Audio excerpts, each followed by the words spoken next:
तो रखड़ पे मिले नहीं कुछ लोग, नहीं तो मैं पकड़ लेता।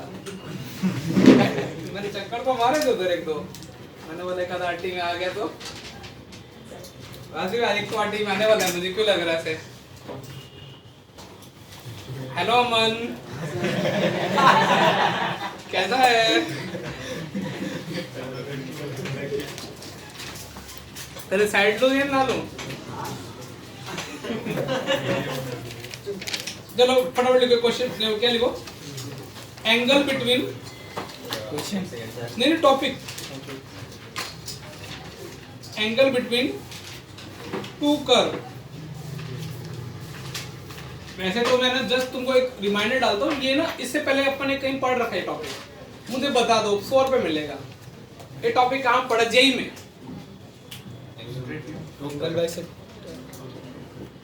कर्व के बीच में एंगल कहाँ, कोई उसका स्पेसिफिक ऑर्थोगोनल है, सर्कल्स में पढ़ा है, एंगल बिटवीन टू सर्कल्स। तो भूल गए होंगे ना, अभी वो याद दिला दूंगा, कोई दिक्कत नहीं है। पहले इंग्लिश लिख लो, और इंग्लिश देखते मेरी थ्योरी समझ में आ जाएगी। अरे कितना बोरिंग है। चलो लिखो लिखो, एंगल बिटवीन, ये हाँ थ्योरी के बाद डेफिनेशन है ना, एंगल बिटवीन टेंजेंट्स और नॉर्मल, एंगल बिटवीन टेंजेंट्स और नॉर्मल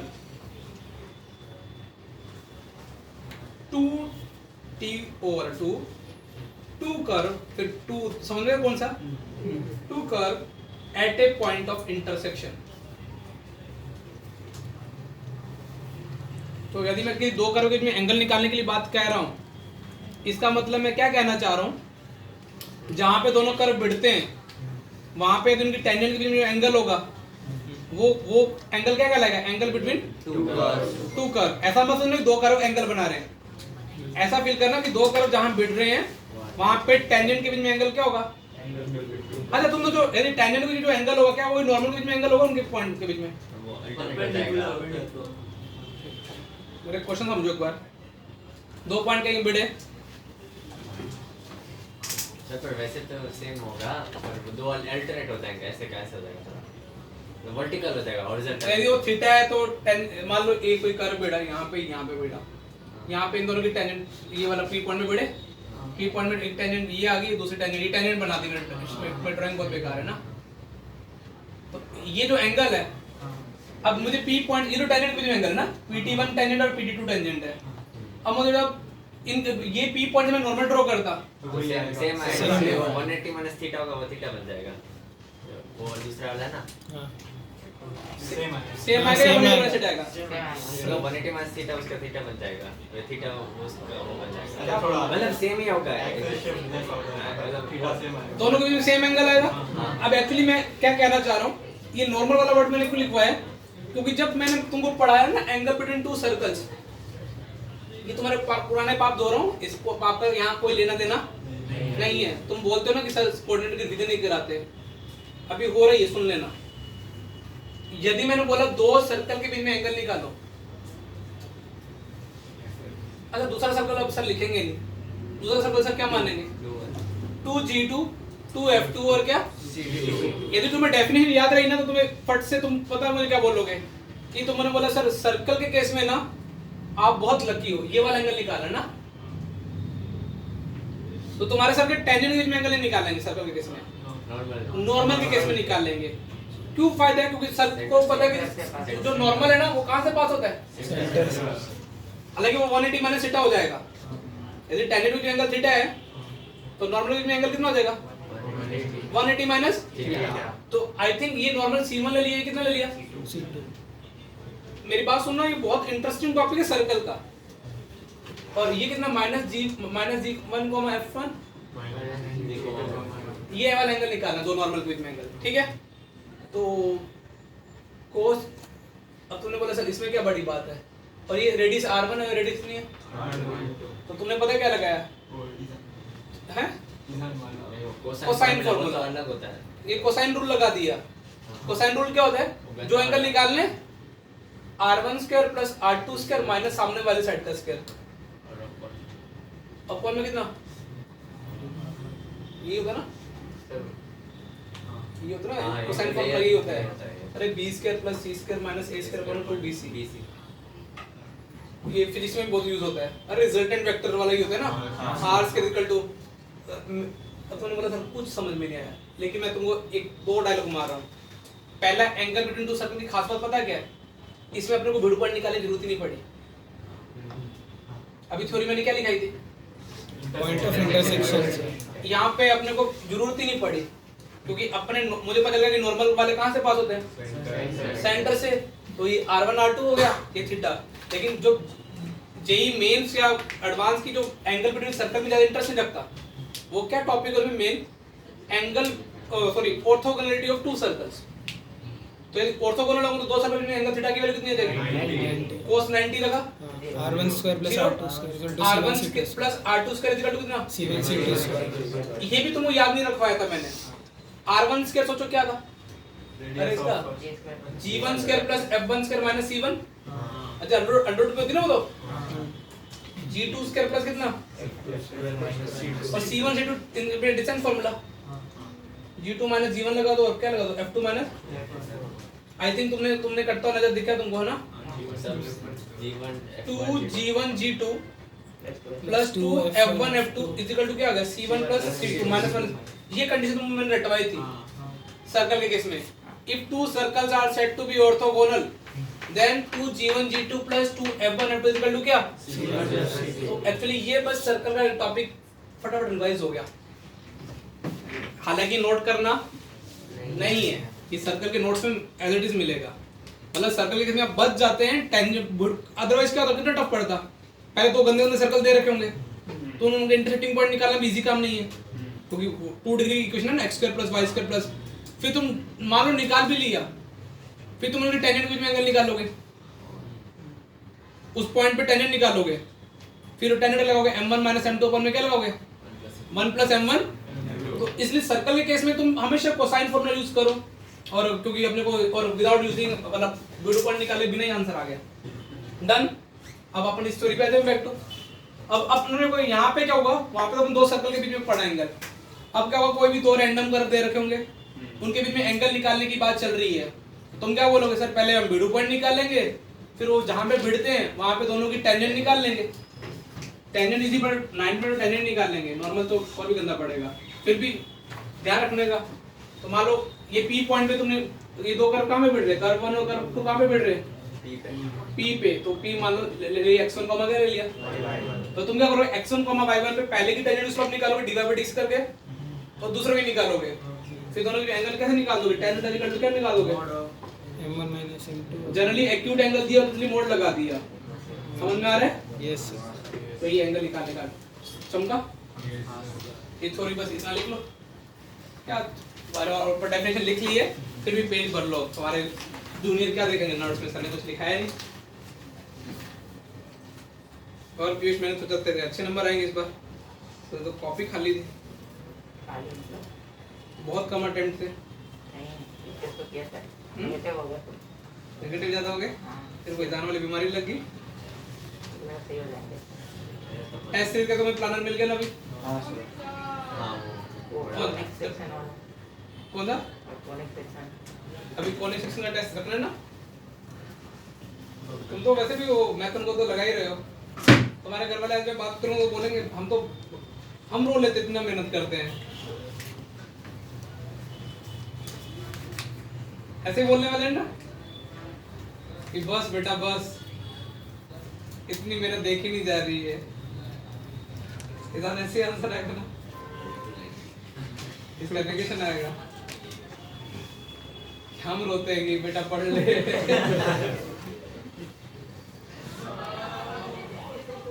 थोड़ा सा ना कुछ अपने आप को चेंजेस लाओ यार, ऐसे काम बनेगा नहीं। मुझे कोई प्रॉब्लम नहीं पड़ता, थोड़ा थोड़ा अपने आप को ऐसा रखना चाहिए यहाँ की 60 नंबर, दो टॉपिक टेस्ट में मेरे 60 नंबर ही क्यों आए या 50 क्यों आए?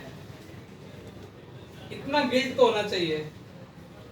गिल्ट पता क्या है? आज वैसे भी जैसे एनसीपी की चैट पकड़ी गई ना, लड़कियों के ग्रुप की चैट पकड़ी गई है, कितना टाइम पास करती है लड़कियां। पंक्ति का मोबाइल दिया दबे, ग्रुप का नाम क्या था? लड़कियों का ग्रुप कैसे कैसे पता? स्क्रीनशॉट भेजा था किसने? मैंने। उसमें मैं भी तो नहीं थी लेकिन ग्रुप में शायद तक। तेरे को कैसे पता था? धक्का मारो। ए एक्टिंग मत कर। उसको मारो। क्या कर रहे हो तुम? कैसे बता? मुझे मालूम भी नहीं है। बता रहे हैं सही बोला था?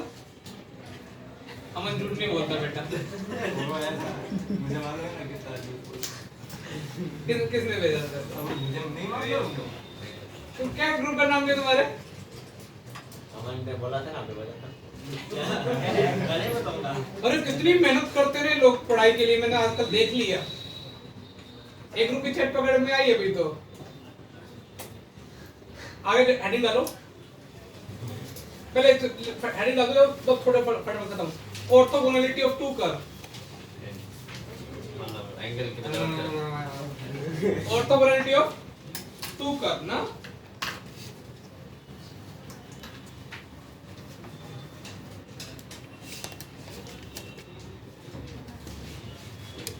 बेटा देखो कुछ कुछ ना वो डेफिनेशन में तुमको ना थोड़ी इंग्लिश में फंसाएगा, पहले मैं इंग्लिश क्लियर कर देता हूँ।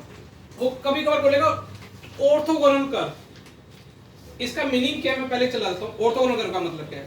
दो कर्व जितनी बार भी भिड़े, जब जब भिड़े, उनकी टेंजेंट के बीच में एंगल 90 डिग्री का होना चाहिए, 90 डिग्री, तब उनको बोलेंगे ऑर्थोगोनल कर्व। मतलब कर्व ही क्या है?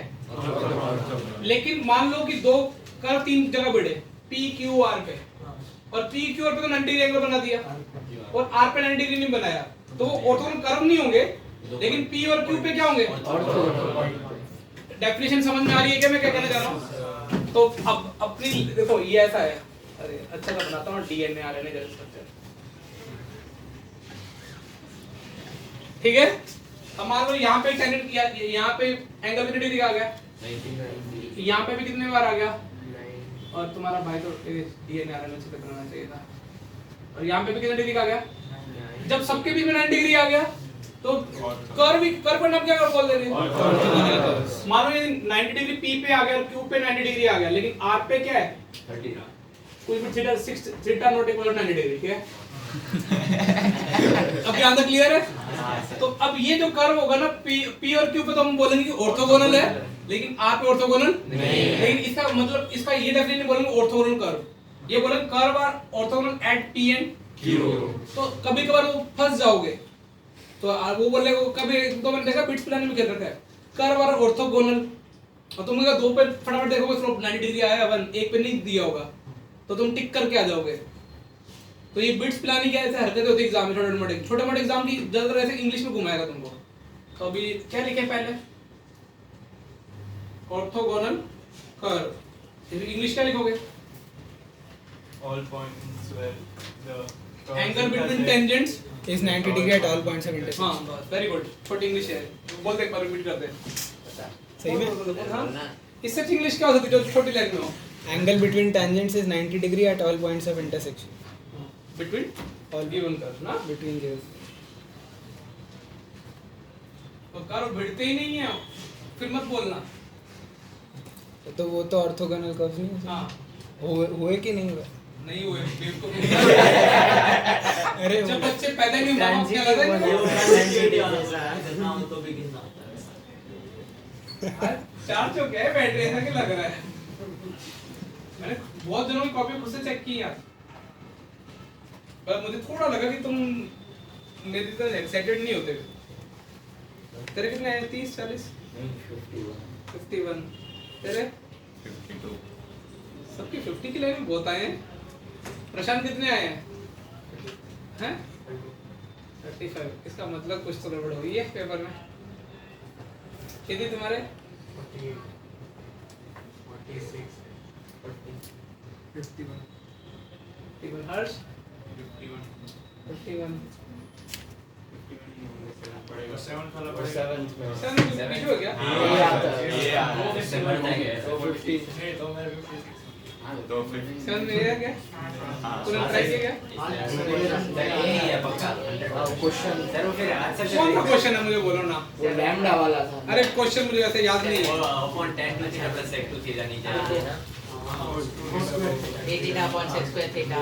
इंटीग्रेशन है क्या? हाँ Sec square theta plus theta. Sir ये रहा है तो tan pi by 4 plus theta लिखेंगे तो नीचे 1 plus tan theta ऊपर 1 minus tan theta. तो नीचे तो 1 plus tan theta ही होना चाहिए अपना. हाँ सर एक बार याद करके देख लो, नहीं तो प्रॉब्लम है तो फाइंड पक्का सही है अरे ऑलरेडी करते हैं ना. अरे आप वो देखो ना 1 plus tan theta ही आ रहा है डिनोमिनेटर में, तो log में तो 1 plus tan theta ही होगा ना, तो यही आएगा. अरे sec tan 2 theta plus sec 2 theta ना, हाँ. और ऊपर sec का थीटा है. इसको tan pi by 4 plus theta नीचे वाले ऑन डन. तो 1 plus tan theta और न्यूमरेटर में 1 minus tan theta. फिर माइनस कॉमन ले लेंगे तो tan theta minus 1, तो उसको स्प्लिट करेंगे प्लस 1 माइनस 2 करेंगे तो 8 निकालो बस. तो 5 बढ़ गया. लेकिन तुम ये मैंने कोई क्वेश्चन में सेट नहीं किया, ये सारे के सारे ना 2019 से 2020 के पीवाईक्यू है. 2021 2021 के नहीं है. है क्या? दो है नहीं मेरे रिपीट हुए होंगे. मेरे पास जो सोर्स था ना 19-20 के डाटा. 5 के हैं ये 19th वाला सही में ओके. 19th वाला सही बोनस है. समझा? हाँ सही है. वो मेरा सही हो गया था सर कहने तो क्या ऐसे आंसर सही नहीं आ रहा. नहीं नहीं वो भी मॉड्यूलस का इसके वजह से नंतर दो फंक्शन सोच लिए उसमें इसको सैटिस्फाई नहीं हो रहा था. नहीं हो रहा था ना, कुछ इसमें इशू था, यही था कुछ ऐसा. मॉड्यूलस की वजह से कि वो ग्रेटर देन लेस देन हाँ वही है, सही बोला. एक ये क्वेश्चन तुम्हारा ये 22 सब बच्चों का गलत हुआ है. मैंने खुद चेक किया ना ये ट्रुथ वैल्यू वाला. बहुत सही है. नहीं तूने डी की है, बाकी बच्चों ने डी की है. ये आएगा. किसी जिसको भी मैंने कॉपी देखी उसका किसी का भी सही नहीं था. 22 का ए है ना, मुझे पता नहीं क्या है. मैंने ए किया है, ए ही आ रहा है. तेरे को मैंने फोटो भेजी, तेरा कौन सा है? डी. तो तूने डी लिखा था, आंसर फिर ए होगा. ए ही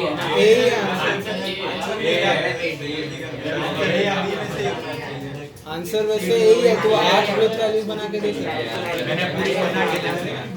कितना टाइम लगा. मैथमेटिक्स रीजनिंग को स्क्रॉल कर लो. 30 सेकंड. लिख लिया. यस हेडिंग डालो. Isogonal curve. हां आइसोगोनल कर्व. ऑर्थो क्या हो गया? हाँ नहीं, बस एंगल सेम होने चाहिए. जितनी बार भी हाँ जितनी बार इंटरसेक्ट कर एंगल का चाहिए. अरे फिजिक्स की बातें नहीं करनी, हाई फाई सब्जेक्ट की बातें नहीं करते. Isogonal curve. ठीक है. Angle between tangents are equal at all point of intersection between two curve. तो अभी आइसोगोनल वर्ड समझ में जाओगे ना. यदि आइसोगोनल में एंगल 90 डिग्री होगा तो आइसोगोनल स्पेशली क्या बन जाएगा? ऑर्थोगोनल. कितनी बड़ी थ्योरी पढ़ा दी मैंने. अब तुम्हारा भाई क्वेश्चन पे याद है? इसके तो रेडी है क्वेश्चन करने के लिए?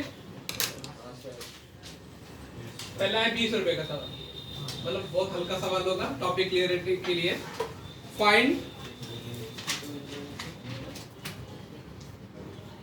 अच्छा आइसोगोनल के लिए मैं लिख सकता हूं mod m1 m2 upon 1 plus m1 m2 equal to constant. Intersection point के लिए हां जा बढ़ते हैं. हाँ बोलो तो अरे, कांस्टेंट सर वो जरूरी नहीं है, क्योंकि वो हो सकता है नॉर्मल के बीच का एंगल हो और मॉड है ना, मॉड कोई भी हो 190 प्लस थीटा या फिर थीटा से भी होगा ना. पर टेंजेंट्स के बीच का एंगल सेम होना चाहिए. नॉर्मल का एंगल देख चेंज सर कांस्टेंट होगा ना. हां बस. अरे होगा. ये m1 m2 है, ज्यादा बढ़ेंगे ये पूरे कर्व के लिए, ज्यादा बढ़ेंगे तो सही सब जगह यही तो आएगा एंगल. दो अलग-अलग हो सकते हैं, नियर कांस्टेंट ही होगा. हाँ, ये क्या होगा? ये फैक्टर पूरा क्या होगा? ये एंगल, ये तो बोले ना एंगल बिटवीन टू. समझ में आ गया ना? ऐसे घूम मत जाओ ना. पहला 20 रुपए का सवाल मिलके नहीं करना, नहीं तो मैं 5 ले लूंगा सबसे. Find the angle between the curve. कितना टफ कर्व दे रहा हूं मैं. y is equal to sin x and y is equal to cos x. पहले यही सोचा. सर बताओ answer at all intersection points ना.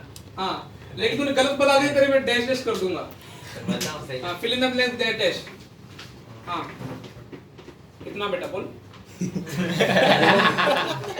हाँ सर 90 डिग्री. ला 50 रुपए का. नहीं हाँ सर नहीं. अरे क्या और तुम क्या कर रहे हो? यार तुम्हारा लेवल बिल्कुल, मैं तो अभी धन्य पड़ गया। Sorry sir, very sorry. पहले भिड़ पॉइंट तो निकालो, साइन और कहाँ भिड़ते हैं ऑलरेडी सोचो। पाई बाय 4 पे उसके अलावा क्या भिड़ते 0 2 पाई के बीच में 0 कहाँ है? नहीं अरे 0 पहले एक चक्कर का बताओ। पाई बाय 4 3 पाई बाय 4 तो बस इन दोनों में एंगल निकाल दो।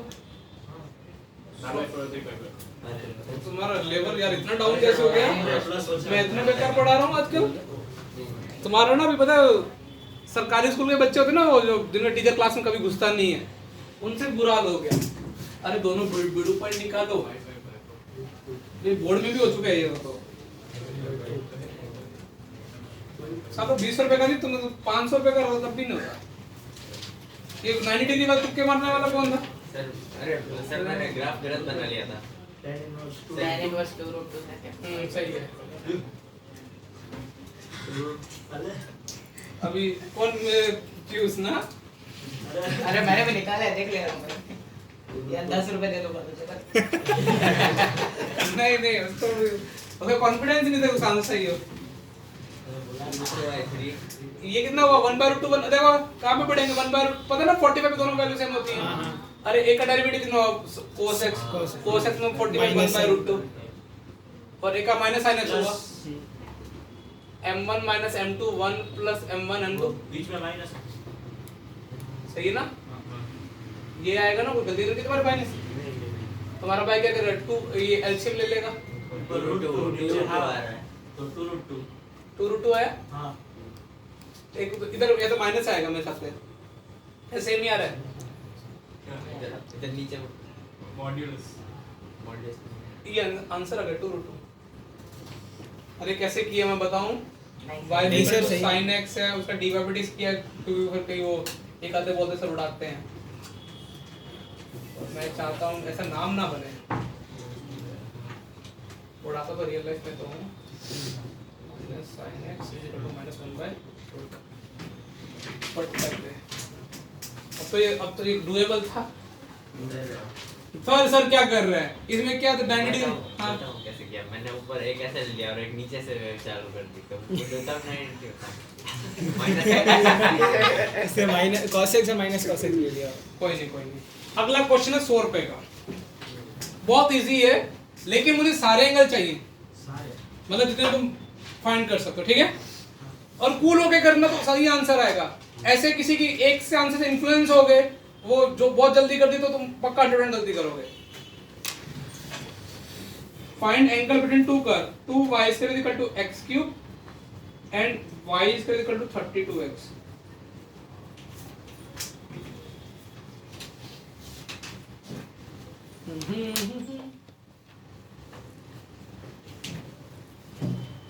कूल होके करो, आंसर आएगा। बोर्ड लेवल के सवाल चल रहे हैं।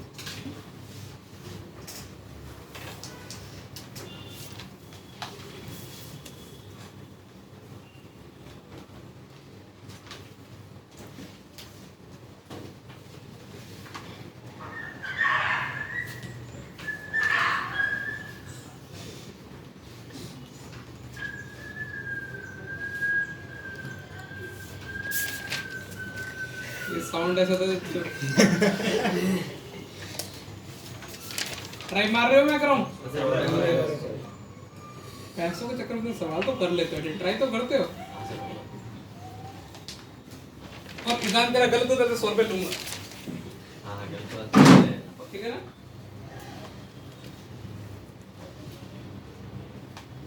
ओ एग्जाम काय घटे इस बार एक्यूरेसी तो आ रही है। सीधी पहले मिड पॉइंट निकालते हैं। पहले बच्चे तो निकाल, कहां पे बच्चे पैदा होंगे, बाद में उनके बीच में एंगल निकालना।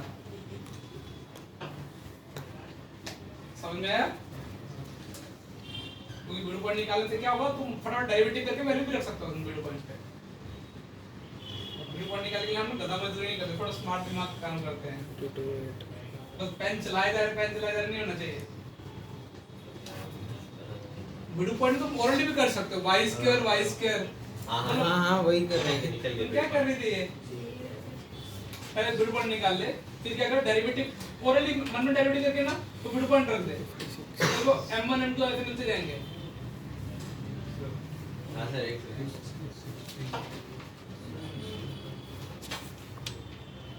जीरो से 2.5 तेरा जो एंगल उसका क्लास में लिखा हुआ है 4 है नीचे। जीरो से 2.5 निकालनी है। चलिए अरे कोई 0.25 कहाँ आ गए तुम? कहाँ 0 ये कौन सा मैच लगाया तुमने? ये निकालना निकलता ना सालो तुम मैं आंसर करो, मैं इधर बैठा हूँ, मेरे को ये तुम्हें हाँ सर हो जाएगा आंसर निकल जाएगा तुम प्रॉमिस करते हो झूठे झूठे। नहीं सर हो जाएगा आंसर निकलेगा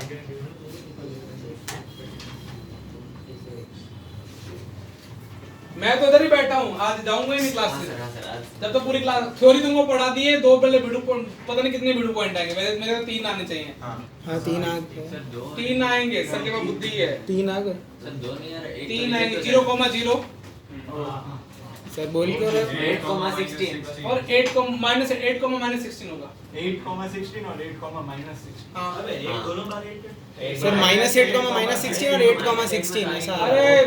तुम ना देखो, आई थिंक ना एक चीज बताऊं तुमको, तुम ऐसी हरकतें मत किया करो, तुम अच्छे नहीं लगते। तुम इधर मेरे से मैथ्स पढ़ते हो, तुम देसी टीचर से भी गंदा आंसर बता रहे हो। y स्क्वायर इक्वल टू 32 इसका ग्राफ तो सब जानते हैं, ऐसे बनता है। पैराबोला चैप्टर पूरा पढ़ लिए, इतना तो समझ में आता है ना। पहले फील क्या करो क्या दिया है। इसके ग्राफ बनाने के लिए मैं तुमको पता नहीं कब से चिल्ला रहा हूँ। कैसे ग्राफ बनते हैं, कितनी ब्रांच होंगी इसकी? तुमको ना फंक्शन चैप्टर के ना एक रिवाइज करके आना अगली बार। x की पावर n का ग्राफ पढ़ाना सिखाया था मैंने, 1 से बड़ा है तो कैसे कितनी ब्रांच होगी इसकी, सोचो। अरे y स्क्वायर इक्वल टू है, इवन फंक्शन है। x की कुछ भी रखो, प्लस रखो एक बार, सिर्फ प्लस ही आएगा। तो x की तुमने 2 रखी तो y की कितनी वैल्यू मिलेगी? 2 मिलेगी ना। तो आई थिंक ग्राफ, और तुमको कुछ ग्राफ भी ऐसा कुछ बनेगा, ऐसा कुछ शेप का। कॉमन सेंस से मुझे लग रहा है कि कितनी बार इंटरेक्ट करेंगे? 1 2 3। अब सर की आदतें डेवलप करो, और आई थिंक 0,0 पे जो पढ़ने वाले बच्चे ना कभी एंगल नहीं निकालेंगे। कितना आंसर उनको डायरेक्ट दिखता है एंगल? 90 है। अरे 0,0 पे कितना एंगल दिख रहा है? 90। अरे 90 डिग्री दिख रहा है ना, एक वर्टिकल टेंजेंट है वो। एक वर्टिकल है, एक हॉरिजॉन्टल है, तो कितना डिग्री एंगल है? 90। आई थिंक तुम्हें ये तो तुम कभी निकालोगे भी नहीं, लेकिन मैं चाहता तुम ये मुझे आंसर बोलो। तुमने तो बोला ही नहीं किसी ने, ये तो समझ रहे क्वेश्चन का थॉट प्रोसेस। अब बुद्धि वापरो, वहां पे गधा मजदूरी करोगे ना, तुमसे भीड़ में आगे बच्चे निकल जाएंगे। ये पॉइंट कितना 8,16। अब जिनको भीड़ पॉइंट निकालने में तकलीफ हो रही है वो उधर देखें, ओरली करो। y स्क्वायर में रखो 32x, कितना हुआ? 64। x cube equal to 64x, x कटा 0, सॉल्यूशन तो वही हो गया। x इक्वल टू 64, x के लिए प्लस -8। अच्छा -8 हो नहीं सकती, नहीं हो सकती ठीक है ना, कि -8 रखो y से नेगेटिव, तो +8 रखो y की 2 वैल्यू आई। अब कोई बच्चा मुझे सिमेट्री से बोलेगा कि सर ग्राफ से हमें इतना समझ में आ रहा है, जो एंगल 8,16 पे बनेगा ना, तो आप क्या करो, एक पे एंगल निकाल लो 8,16 पे। मतलब मुझे dy/dx निकालना है 8,16। अब हम गधा मजदूरी तो करने के लिए पैदा हुए नहीं, फिर भी हम कर रहे हैं, पता नहीं क्यों। 4y dy/dx is equal to 3x square, तो dy/dx is equal to 3x square by 4y, 3x square by 4y। ये तुम्हारी गलती नहीं है इसलिए कर रहा हूं मैं। कितना 8 का स्क्वायर 64 into 3, और आई थिंक ये तो मेरा मजा आ गया। कितनी स्लोप आ गई? तेरी भी 3 आई थी। दूसरा 2y dy/dx कितना? 32 तो कितना है 32/2y, और y की वैल्यू कितनी 16 1। तो स्लोप आई एक 3, एक क्या आई? 1 m1 minus m2 अपॉन में 1 plus m1 m2 is equal to कितना है bro? 1/2। I think theta equal to tan inverse half आ गया ना। तो 2 एंगल है π/2, π/2 ऑलरेडी पहले निकल चुके हैं। माइनस भी सेम आएगा भाई, शक्ल दिख रहा है ग्राफ से नहीं है। अब तुम्हारे टाइम वो तो देखो, ये तो मुझे दिख गया। अगर तुम एंगल निकालते कहां पे, उधर भी यही आने वाला है। तो क्यों कूल होके सवाल नहीं करते अप्रोच? तेरा 1 कैसे आ गया सर? तो मैंने पहले भी एक बार ये सेम कुछ ऊपर ऐड कर दिया। मैंने आपको एक वीडियो भेजी थी ग्रुप में, ऑल इंडिया रैंक 1 के इंटरव्यू की। फुर्सत हो ना बिजी शेड्यूल में से इंस्टा लोगों की पंचायत से मिल जाए तो पूरा सुनना। और उसकी लास्ट की लाइन लास्ट नहीं सुनना तो मैं अपने काम को बताता हूँ। 13 मिनट के बाद ना मैथ्स का स्टार्ट होगा। मैं कल पूछूंगा 13 मिनट के बाद कौन क्या बोला उसने। 13 मिनट से पहले पहले फिजिक्स क्या है, तुम्हारे साथ इतना भी याद कर लिया है। तो 13 मिनट बाद मैथ्स स्टार्ट होगा और उसके लास्ट की लाइन, लास्ट के 2 मिनट और भी अच्छे हैं जब पूरा इंटरव्यू खत्म हो जाता है। उसने बोला मैंने पिछले 2 सालों में एक कॉपी बनाई थी जिस कॉपी का नाम था मिस्टेक कॉपी। तो पूरे लास्ट के 2 दिन पहले मैं सिर्फ वही मिस्टेक ही देख रहा था, मेरी मिस्टेक कहां पे होती थी। बेटा अब तुम बोलोगे कि सर हमारा टारगेट नहीं, हमें जेई नहीं क्लियर करना, आईआईटी क्लियर नहीं करना, मुझे नहीं पता। सालों तुम्हें बिजनेसमैन तो बनना है या फिर चलता फिरता इंसान बनना है। जब तुमको बड़ा इंसान बनना है ना तो तुमसे कोई भी स्मार्ट काम कर रहा है उसको फटाफट उठा लो। रूल नंबर 1, तुम जामनगर के डोमेन में इंटेलिजेंट होंगे लेकिन तुम्हें पूरे इंडिया या पूरे वर्ल्ड में या कुछ भी अच्छा करना है ना तो तुमको जो भी कोई बंदा तुम्हारे फील्ड में अच्छा करता हो दिखाई दिया उसको उठा लो और दूसरा उससे भी ऊपर अच्छा करो। तो प्लीज सुनना, आधे घंटा टाइम लगा के, किसी ने पूरा तो देखा नहीं होगा, देख लिया। तो अभी वो 13 मिनट के बाद मैथ्स के भी कुछ बोला होगा, कौन कौन से टॉपिक इजी हैं, फिर बोलेंगे इसने तो पूरा मैथ्स बोल दिया। कोऑर्डिनेट ज्योमेट्री वाला बोला था, कोऑर्डिनेट ज्योमेट्री बोला था और उसने जेई मेंस के लिए भी स्पेसिफिक बोला था, पता है? ये बोला कि मैथ्स के लिए जेई मेंस में, उसके प्रीवियस इंटरव्यू में बोला होगा कि यदि आप जेई मेंस के पीवाईक्यू पे भी कमांड हो ना तो आपको पूरे नंबर आ सकते हैं 100 आउट ऑफ 100। तो एमलेस मत बनो। कॉपी कल के पेपर में गलती हुई है, जैसे अभी मेरे को याद क्यों आया डालो तो उसने बोला सेम मिस्टेक मेरी क्या हुई थी पहले, आज क्या अभी क्या की मिस्टेक, ऊपर प्लस कर लिया, नीचे माइनस कर दिया, m1 माइनस प्लस। तो एक बार गलती लिखो अपनी। कल जैसे आप तेरी इंटरव्यू में एक मिस्टेक हुई है तो लिख, अरे अपने को जे एडवांस का नहीं मुझे पता, मुझे इतना पता है तुमको मैं 10 सालों बाद दिखूँ ना तुम बिलियनियर, तुम अपने बहुत बड़ी बड़ी कंपनियों के मालिक, ये बनने चाहिए। मेरा ड्रीम यही है। पेरेंट्स के अलावा टीचर ही तुम्हारे वेलविशर होते हैं। तो तुम प्लीज कुछ बनने के लिए ना कुछ तो एफर्ट मारो एक्स्ट्रा, जो दुनिया नहीं मार रही है। सवाल दिया है, सब दुनिया इधर उधर लड़ गई हुई है। पहले तुम मेरा रफली स्केच कर सकते हो ना, मन में कर लो। हाँ तो अभी मैं भी थोड़े गंदे कर दूंगा तो समझ आना कि ये हमारे अभी बस की बात नहीं है। जैसे मुझे कोई बच्चे बोलते हैं, जनरली मैं फंक्शन को स्केच करता हूँ, कार को स्केच नहीं करता। समझ में आ रहा है इसका मीनिंग, डिफरेंस क्या है? क्योंकि कर्व में कुछ भी हो सकता है, एक फंक्शन एक इनपुट में क्या आ सकती है, तो वो यदि तुम फिर भी तुम्हारे बस की बात स्केच करना करो, इससे फायदा क्या होगा? फॉर एग्जांपल अभी ये है, इससे फायदा तुम्हारा होगा कि x 3/2 को जस्ट ग्राफ रिवाइज हो गए। जब शीट लगाते हो फुल एफर्ट मारो, 1 सवाल 5 सवाल कम ट्राई करो। अब तुम एक्सरसाइज 2 में तुम्हें मोनोटोनी कुछ दिखेगा नहीं, कॉपी में से कुछ कराया नहीं होगा और तुम्हें उठ पटांग दिखेगी। ये समझना, इससे बड़ा लेवल कहीं नहीं होगा वर्ड में।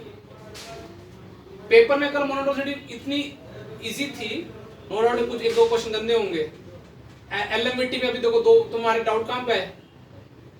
एलएमवीटी पे आज कहीं भटक रहे थे, तो एलएमवीटी स्ट्रॉन्ग कर लो ना यार, एलएमवीटी पक्का आएगी और आएगी। और एक अच्छा क्वेश्चन था वो मैंने डाला नहीं, इजी, जिसमें सीक्वेंस निकाल रहे थे पीवाईक्यू में। मैंने बोला ये तो वैसे ही टाइम पास कर देंगे। अब अगला क्वेश्चन तो इंसानों तरह करके दिखाओगे ना। मुझे तो एंगल निकालना है बिटवीन 2 कर्व। कर्व है y equal to x, x³ plus y³ 3xy, और इस कर्व का नाम होता है याद, मुझे याद नहीं आ रहा। और तुम एंगल बिटवीन कर्व निकालना, लेकिन other than 0,0। Find angle between curve other than origin, मतलब एक बड़ू पॉइंट 0,0 है, वो दिख भी रहा है।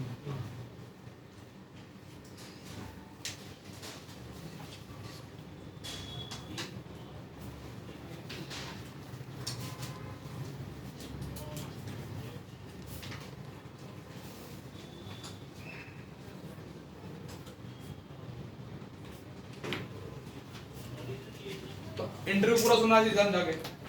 और अब एक चीज और सोच तेरे पास, बस तू अपनी मिस्टेक को मिनिमाइज कर, उसके अकॉर्डिंग कोऑर्डिनेट कितनी सिंपल आती है, वैसे ही बोल रहा था। कोऑर्डिनेट आप एक बार देख लोगे तो आपका क्या हो जाएगा। एक और अच्छी बात बोली थी, मैं बताऊं, मिस्टेक कॉपी से भी बजाय उसने एक अच्छी और बात बोली थी जो मेरे लिए भी नहीं थी। उसे ये बोला था कि पेपर से मुझे 5 दिन पहले पता चला ये बात। क्या थी यार,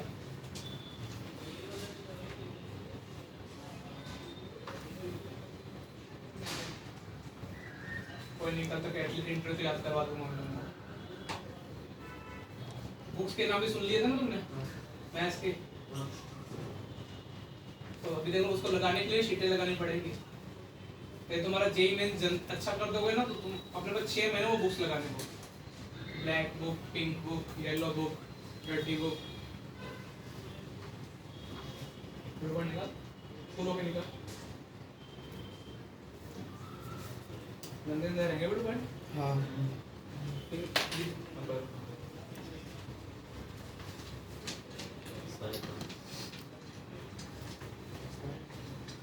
XY को रिप्रेजेंट कर देगा तो फर्क नहीं पड़ता। वाई इक्वल टू उसके वर्ड्स में करेगा। हाँ इसलिए इवन कर अब देख, अभी कर्व में टाइम वेस्ट करेगा क्योंकि इजी कर्व नहीं है, इसलिए तू अगर बिडू पॉइंट नहीं कर फटाफट 0.8 एक्स की जगह रिप्लेस कर दे। आई थिंक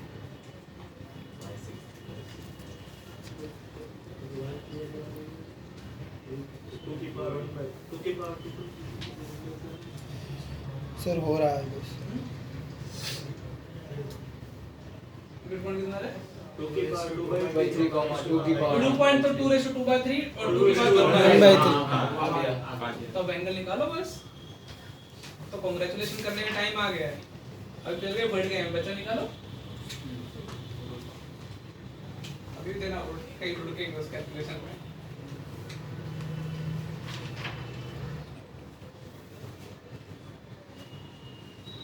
पेपर एक बार और दोबारा से सॉल्व कब करेगा तुम?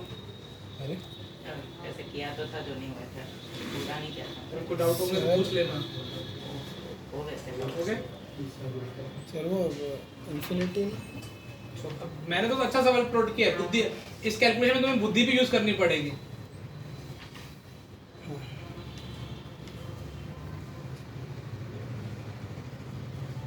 तुम्हें लिमिट्स में मेरे डायलॉग याद होंगे, तुम सब सवाल सही कर जाओगे।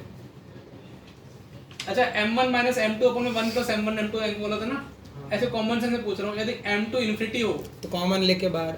ठीक है, तो एंगल क्या आएगा, जस्ट आउट ऑफ वैसे पूछ रहा हूँ। m2 इंफिनिटी हो हाँ, और m1 माइनस m1 फाइनाइट हो, π/2 माइनस tan इनवर्स m1 मतलब π/2 minus tan tan inverse minus cot inverse tan, हाँ अरे वही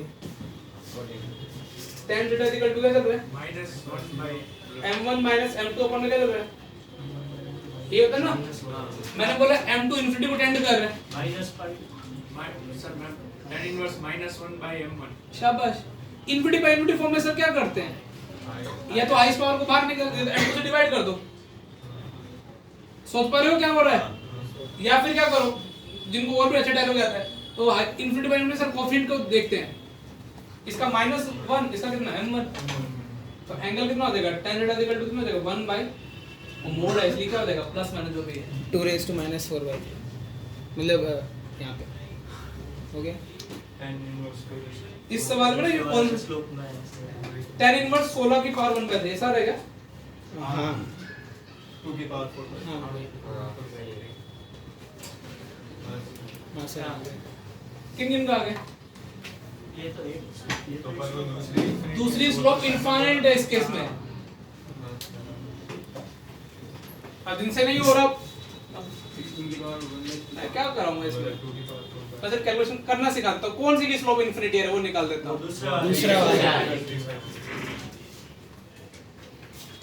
देखो बेटा, प्योरली गधा मजदूरी है, सही चल रहा है ना।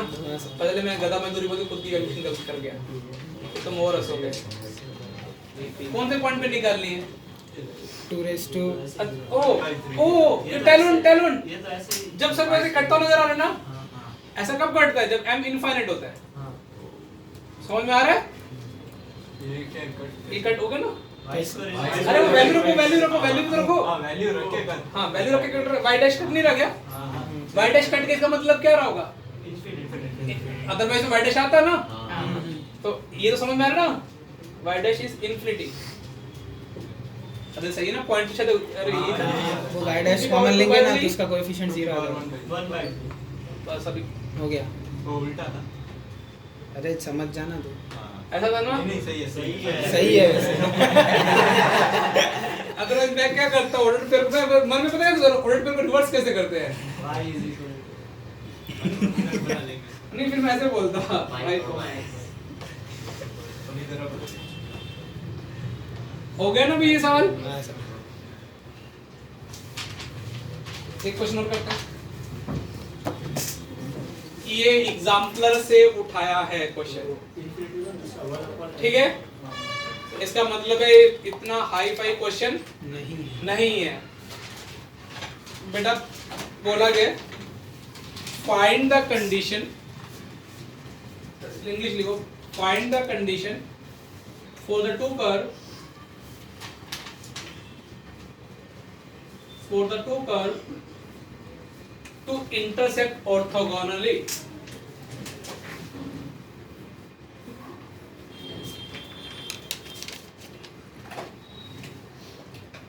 इसका मतलब है जब तो ये कर्व बढ़ेंगे तो ये कहाँ पे बढ़ेंगे? क्या? Find the condition of two curve, क्या ये लिखे ना, टू कर्व, ये लिखे इंटरसेक्ट ऑर्थोगोनली। तुम्हारा एक बार थॉट प्रोसेस बताओ फिर मैं प्रोसीड करूंगा। m1 m2 -1 मुझे पता है, लेकिन किस पॉइंट पे m1 m2? देखो यदि कोई बच्चा ऐसे बोलता है कि सर मैं पहले मिड पॉइंट निकालूंगा, तुमको लगता नहीं मिड पॉइंट निकालना इजी टास्क नहीं है? यहाँ पे क्वेश्चन कहने समझ में आ रहा है? जब तक ये बढ़ेंगे तब तक इन दोनों की tan के बीच में एंगल कितनी डिग्री रहने वाला है? तो उस केस में वो क्या कंडीशन रही होगी? तुमने बोला कि सर देखो ऐसा क्वेश्चन कैसे स्टार्ट करते हैं, तुमने वो जो दो कर्व दे उल्टे सीधे, मैंने मान लिया मिड पॉइंट है अल्फा कोमा बीटा, चलो x1 मान लेते हो क्योंकि a और b यूज होते हैं, मैं कंफ्यूज लिखते। तो तुमने बोला कि x1 y1 पे पहले की स्लोप m1, दूसरे की स्लोप m2 इक्वल टू क्या करने वाला हूं? बस अब मेरी जो कैलकुलेशन स्टेप्स होंगे ना वही तुम्हारे होने चाहिए। तुमने दो तीन लाइनें पढ़ दी तो मेरे गुस्सा आ जाएगा। 2x1 समझ में आ रहा है? 2y1 और y1 डैश, अच्छा एक पॉइंट ऐसे ले दो ताकि y1 में कंफ्यूजन आ जाओ, अल्फा और बीटा ले ले। देखो सही लिखा तुम्हारे भाई ने, अल्फा 2 भी सारे उड़ा दिए। सोचो तुम्हारे साथ तुम्हारे भी और तुम्हारे तो मेरे भी कंडीशन होगी। यहाँ तक हुआ? तो y1 डैश y1 ना, y डैश है ना, y डैश माइनस कितना आया? a1 अल्फा अपन में b1 बीटा। आई थिंक तुम तो बोलोगे सर आप ना हमारे साथ रह रहे कि ना स्टेप खाने में बिलीव रखते हो। मैं तुमको स्टेप उड़ाना सिखा रहा हूँ।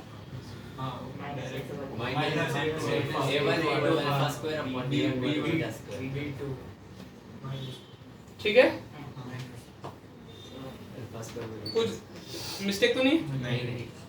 तो ये कंडीशन ना है, लेकिन तुम सोचो एक बार, जो ये कंडीशन में अननोन क्या यहाँ पे अल्फा बीटा, उसको एलिमिनेट करना भी फर्ज है।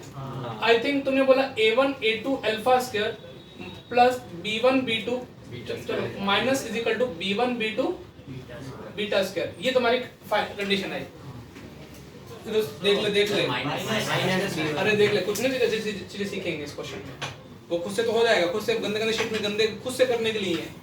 फिर तुम मुझे गाली दोगे एक्सरसाइज 2 पढ़ाया ऐसा है नहीं है, और शीट में कहां से उल्टे सीधे सवाल देते हैं। डन। अब मुझे अल्फा बीटा माइनस करना है, क्योंकि मेरे को अल्फा बीटा तो चाहिए नहीं, क्योंकि मैंने अज्यूम किया वो तो, और मुझे पता है कि अल्फा बीटा दोनों कर्व पे लाई करता है, और मुझे चाहिए अल्फा स्क्वायर और बीटा स्क्वायर चाहिए।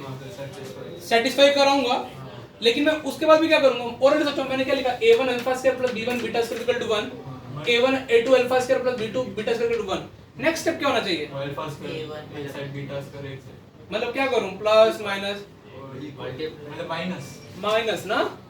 देखो मुझे देखो क्या चाहिए था, सोचो एक बार। आई थिंक मैं दोनों को माइनस करते ही मुझे कुछ मिल गया है। a1 minus a2 alpha square is equal to कितना minus b1 minus b2 is equal to कितना, तो alpha square by beta square value मिल गई मुझे। सोचो कितनी आएगी बाय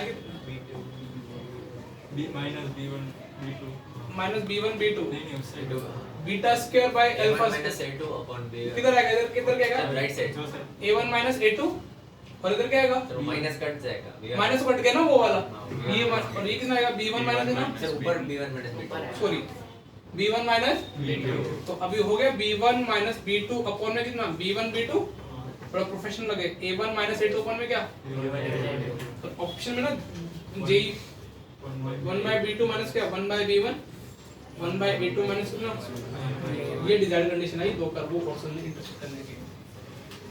कॉन्सेप्ट क्लियर है? कॉन्सेप्ट है क्या, बिंदु पॉइंट निकाले नहीं, मैंने मान लिए दोनों की slope m1 m2 equal to -1 मैंने टाइम वेस्ट नहीं किया, जैसे मुझे m1 मिला मैंने सिमिलरिटी का लिख दिया। और मैं कभी भी ना मेरी आदत होती है कि मैं स्लोप ना वेरिएबल नहीं लिखता, कुछ बच्चे क्या करते रहते यहाँ पे x y में टिकाते रहते हैं, और यदि बोर्ड की कॉपी चाहिए तो 0 नंबर दूंगा मैं। रूल नंबर 1 की यदि तुम्हें बिंदु पॉइंट मानना है तो मान लो, पहले स्लोप x y में लिख रहे हो कोई इशू नहीं, मुझे प्रॉब्लम आंसर कोई प्रॉब्लम नहीं आएगा। ये तुम x लिखते थे यहाँ पे क्या था अरे x क्या था ना x और नीचे क्या था तो x square by y square, तो मैं इधर से निकाल लेता माइनस करके, लेकिन वो थोड़ा प्रोफेशनलिज्म नहीं लगेगा। स्लोप कभी वेरिएबल मत छोड़ो। और ये मैं फिर बोल रहा हूँ ये क्वेश्चन कहाँ से उठाया मैंने, हाँ